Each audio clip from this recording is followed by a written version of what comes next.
Since watching Josh Edwards' videos about Lombok 6 years earlier, I wanted to see Lombok for myself. Crossing the long Indonesian island chain from west to east and coming into Lombok's international airport, I was excited to see how this would unfold.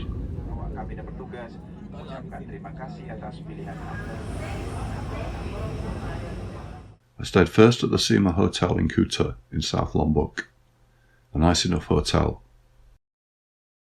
But soon I was heading down to Kuta Beach to see how it was. The track took me to the right end of the beach near a headland, and the beach was yellow sand. Unfortunately, there was a lot of garbage on the beach at this end, probably because it's less well used on here. Walking along, I came to some fishing boats pulled up on the beach. They looked pretty cool, but again there was a lot of garbage. There was a very wobbly looking jetty out to sea, and some local boys were having fun jumping off it. There were more boats, this time outrigger boats, and apart from the boys I hadn't seen anyone else on the beach. I was getting the feeling this end of the beach was more frequented by locals, and I saw no signs of tourists. The huts along the shoreline were definitely local.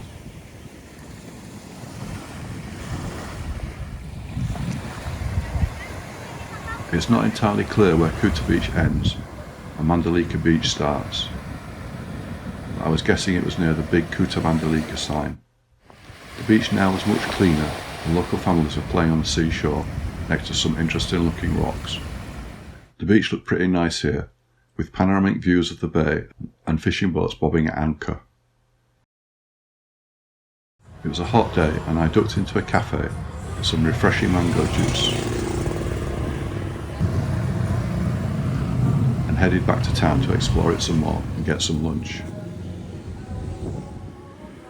Kuta has become fairly well developed for tourists. There were lots of tourist shops. It has a lively surf scene with visitors scootering out to the surf spots. There was quite a bit of traffic, but it wasn't overwhelming.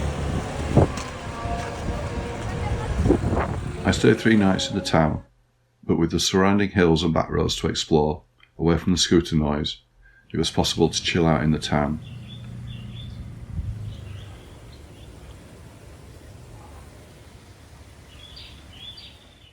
Then I moved on to my next destination.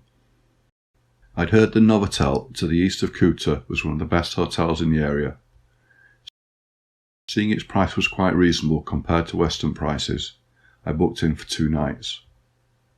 Traditionally styled as Sasak villas, set in beautiful gardens, the hotel was something else. An open-air restaurant served good Indonesian food, and I went there often.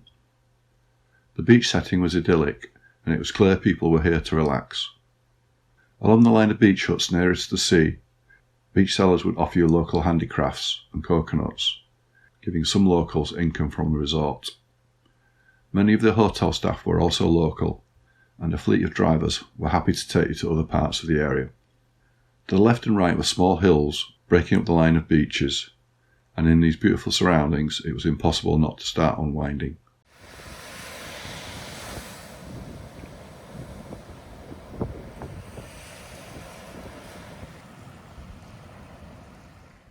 Best of all, there was a gorgeous pool that was often empty or only had a couple of people in. It really was spectacular.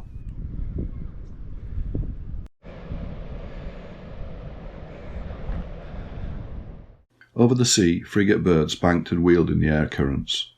There are both kites and frigate birds on Lombok, and from a distance it was difficult to tell which variant they were.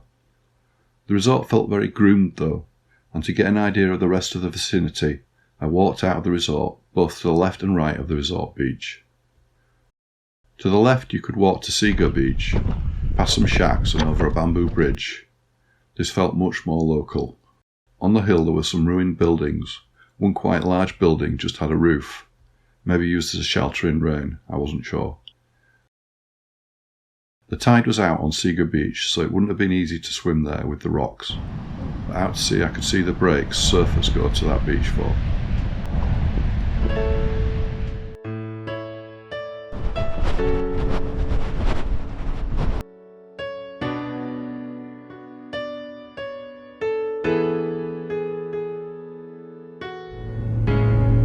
Then I was moving on again, this time getting a lift west to the famous Selong Belanak area. The twisty road took me through the Lombok countryside, seeing crops and beaches down below and just how hilly this part of the island was. I was staying at the Sempiak Villas, the most expensive place I stayed at, but it was worth it. Set in the farmland next to the beach, my villa was up a small hill.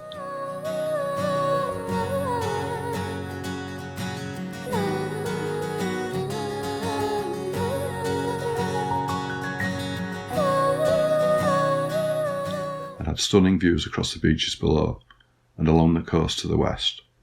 Selong Belanak is described as one of the best beaches on Lombok, and I could see why. It was absolutely pristine. Stretching away to the hills in the west, it seemed to go on for miles.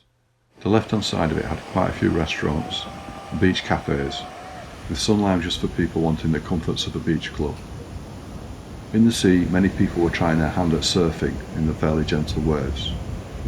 To the right of the beach, if you wanted to escape the beachgoers, you could walk as far as you wanted until you had total solitude. Pulled up on the beach, there were some fishing boats and also some out in the bay. It looked like there was an active fishing community, maybe supplying fish for lunch. I walked along the beach, had something to eat and wet my feet in the ocean. Then as the day wore on, I found myself a lounger at my resort's beach club. Beach clubs are not something I usually do, but as a one-off it seemed worth a go. A friendly guy brought me drinks and snacks, quite a new experience for me. I only had one day there, but it was a perfect day, and I could imagine people staying there for much longer.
As the evening drew in, I got a lift back up the hill to my villa and watched an incredible sunset from my balcony.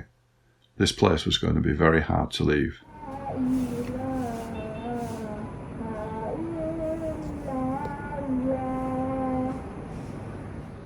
But the next day I had to say goodbye, head to the airport and catch a flight to my next destination, Bali.